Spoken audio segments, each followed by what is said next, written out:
In today's video, I'm going to be teaching you how to turn this into this.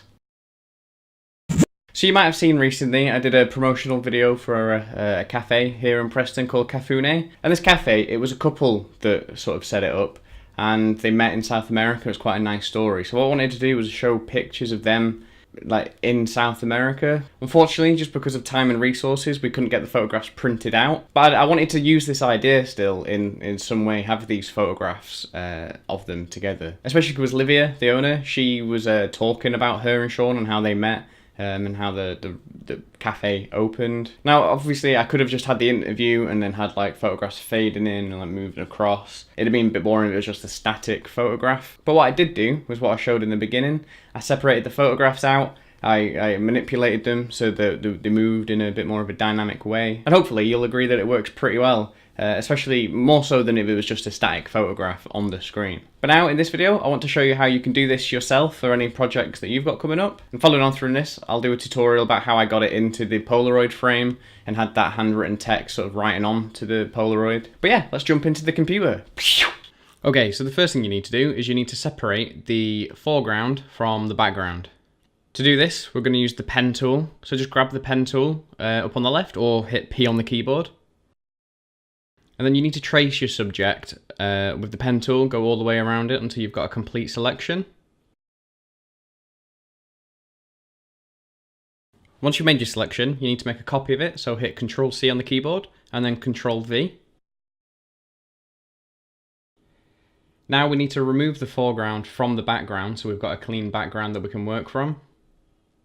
To do this, you can just go around it quickly with a lasso tool.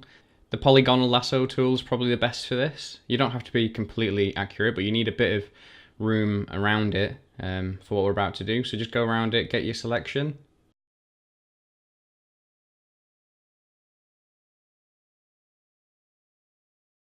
Now once you've got your selection, you need to hit Shift and Backspace and then make sure it says Content Aware at the top and hit OK. Photoshop will do its magic and then it should disappear. Now, depending on the subject and the background, you might need to get the clone stamp tool and just go around the outside of the outline of the subject to make sure it's completely gone. The idea behind this is you want the background to not really show any signs of having had the foreground in it.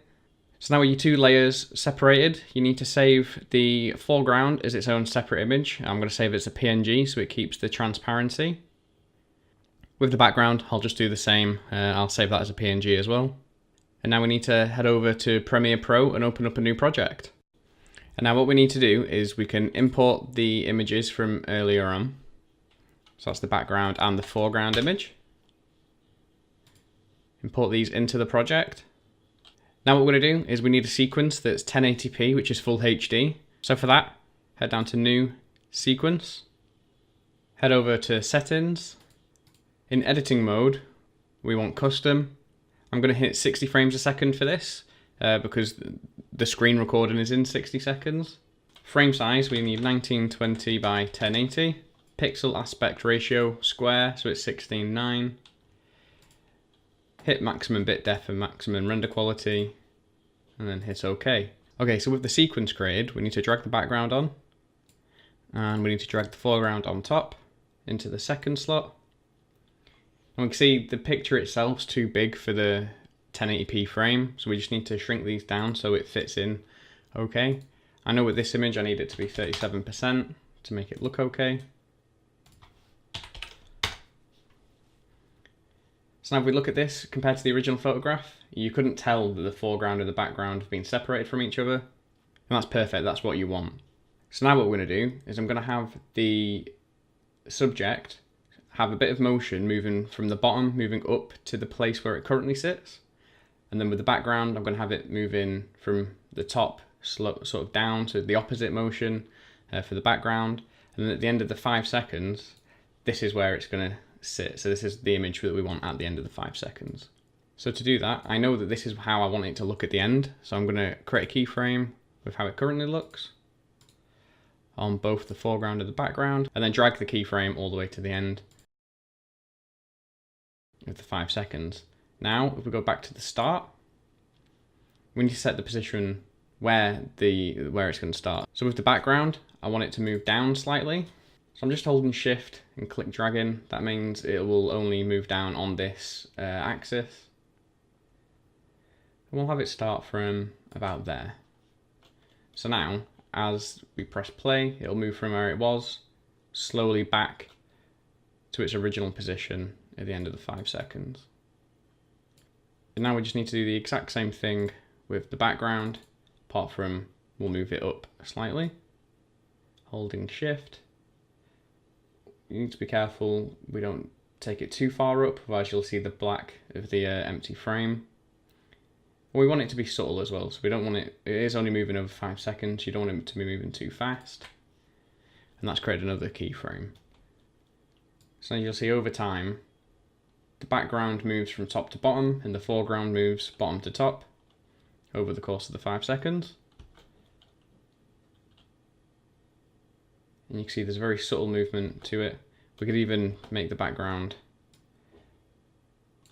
start a bit higher up.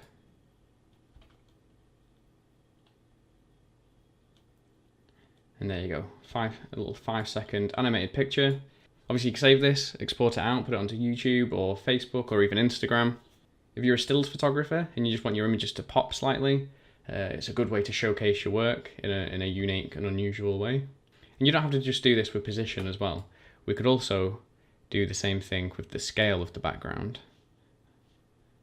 So I'll just quickly show you. So I created a keyframe for scale at 37%, drag that to the end because that's how I want the picture to look. I want it to look right at the end of the image. And then I can just blow it up a tiny bit. Just to about 40. So now as well as the movement down, it's also zooming out as well. I'm quite happy with that. I might do the same with the foreground, just add a bit of a very slight subtle zoom.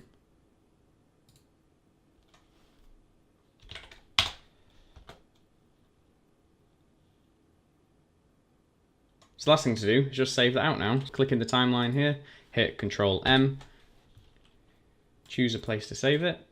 So parallax video, see this was a test, one I did earlier if you will. I'll just save over this one, go down, make sure the settings are right, so we want 1920 by 1080, 60 frames a second, render at maximum depth, use maximum render quality. I always go for about 15 in the bitrate and hit export. And there we have it, a nice 5-second video, just add in a sort of dynamic motion to the images. And like I said, if you're just a photographer, it really makes your images pop, especially on social media. It's really eye-catching, it'll make people stop and look at your images. But yeah, if you want me to cover any more specific topics in this video, let me know in the comments. If you like this tutorial and want to see my next one, make sure you subscribe and hit the little bell notification. If you follow this tutorial and create something, let me know, I'd love to see it. You can post your link in the comments, I'll make sure to check that out. Thanks for watching and stay creative.